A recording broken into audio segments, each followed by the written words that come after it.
During the early part of the 20th century, there occurred a unique event in the spiritual history of modern India.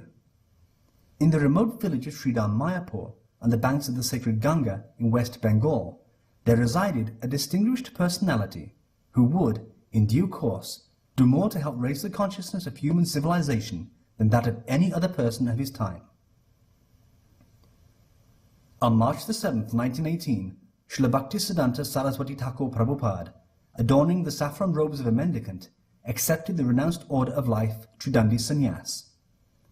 He then raised the clarion call of Sri Krishna Sankirtan at Sridham Mayapur with Kartala Mridanga, that would eventually be heard in every town and village around the world.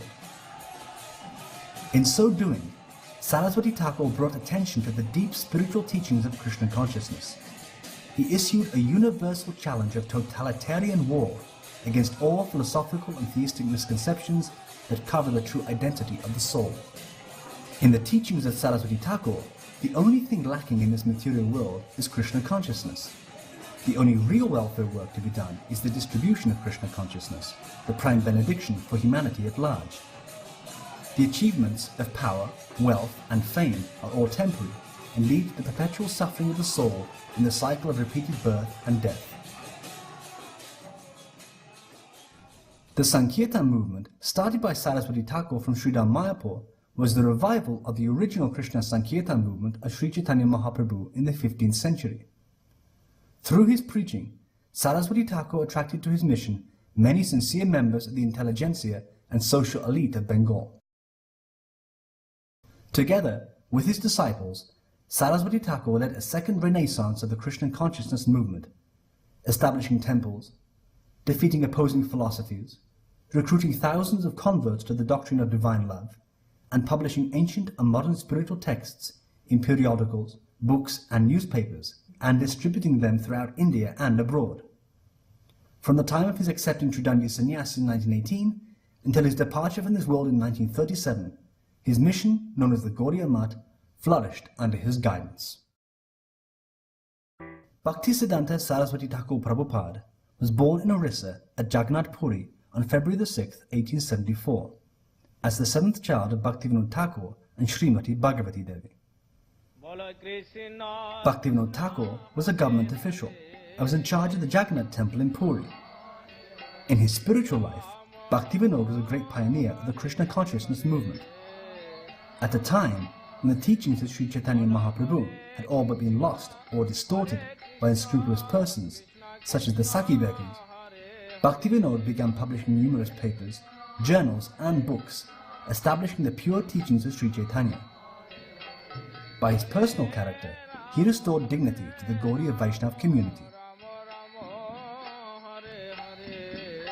Bhaktivinoda prayed fervently to Lord Jagannath to kindly send him someone who would be capable of preaching the message of Sri Chaitanya.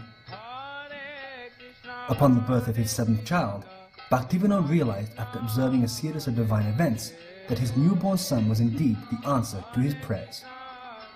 Accordingly, Bhaktivinoda named his son Bimala Prasad, meaning the mercy of Lord Jagannath, or one who revealed to the world the pastimes of the Supreme Lord. His sons receiving the blessings of Lord Jagannath during the annual Rathayatra festival, when he was only 5 months old, was noted by Bhaktivinoda as a direct confirmation of the divinity of his son. A.C. Bhaktivedanta Swami Prabhupada shares with us the memory of this event. When my spiritual master appeared at Jagannath Puri, he was the son of a very big government office, Bhaktivinoda Thakur. He was magistrate, and in those days a magistrate is a big officer in the government, practically next to governor. And Bhaktivinoda Thakur was in charge of the Jagannath temple. So there was Rathayatra festival, and the car was passing in front of Bhaktivinoda Thakur's house. The car stopped before his house, and at that time Srila Bhaktisiddhanta Saraswati Thakur, a child in the lap of his mother, the mother took the opportunity of rising on the car. He was magistrate's wife, so he had the facility. Immediately people gave her a way to go in on the top of the car and place the child on the lotus feet of Jagannath, and there were many garlands. One garland fell upon him. Bhaktisiddhanta Saraswati, blessings. Bhaktivinoda Thakur moved his family to Calcutta the same year as Saraswati Thakur's birth, and later, in 1881, Bhaktivinoda constructed Bhakti Bhavan, the family's residence and place of bhajan. While digging the foundation for the house, Bhaktivinoda found a Kurma Shalagram Shila.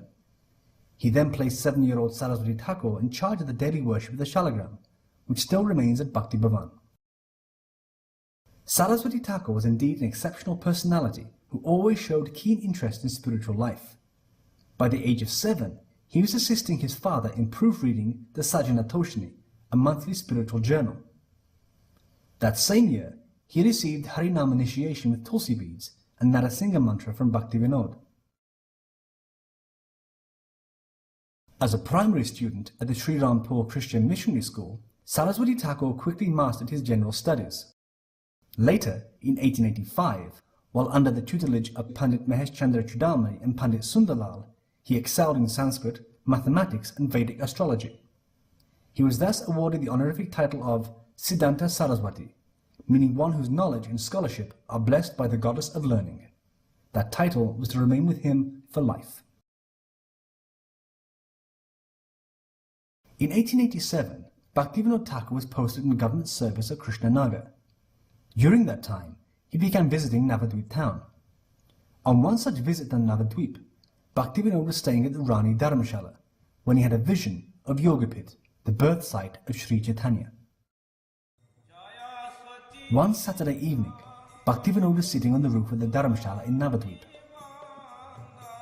Across the Ganga, in the direction of Mayapur, Bhaktivinoda saw an effulgent glow. Within that divine effulgence appeared the Adbhut Mandir, a wonderful temple surrounded by light. Bhaktivinoda was utterly amazed. The following Saturday, Bhaktivinoda went to the area of Mayapur, where at night he again had a wonderful vision of the Adbhut Mandir. He spent the next day wandering all over the area. The elderly locals told him that this was indeed the location of Sri Chaitanya Mahaprabhu's birth. They pointed out an extensive mound covered with tulsi plants as the actual site of the Lord's appearance. However, in Navadvip, the findings of Bhaktivinoda were opposed by caste Brahmanas, who claimed that the birth site of Sri Chaitanya was actually Prachin Mayapur in modern Navadvip town. But according to Bhaktivinoda's research, utilizing old maps of Ganga Govinda Singh and authentic manuscripts of the Chaitanya Bhagavat, Bhakti Ratnaka, and Navadvip Parikram Padati, he was certain that Mayapur was located on the eastern bank of the Ganga. He also discovered that the present town of Navadvip, situated on the western bank of the Ganga, was not more than 100 years old. Thus, Prachin Mayapur in modern Navadvip could not be the birth site of Sri Chaitanya.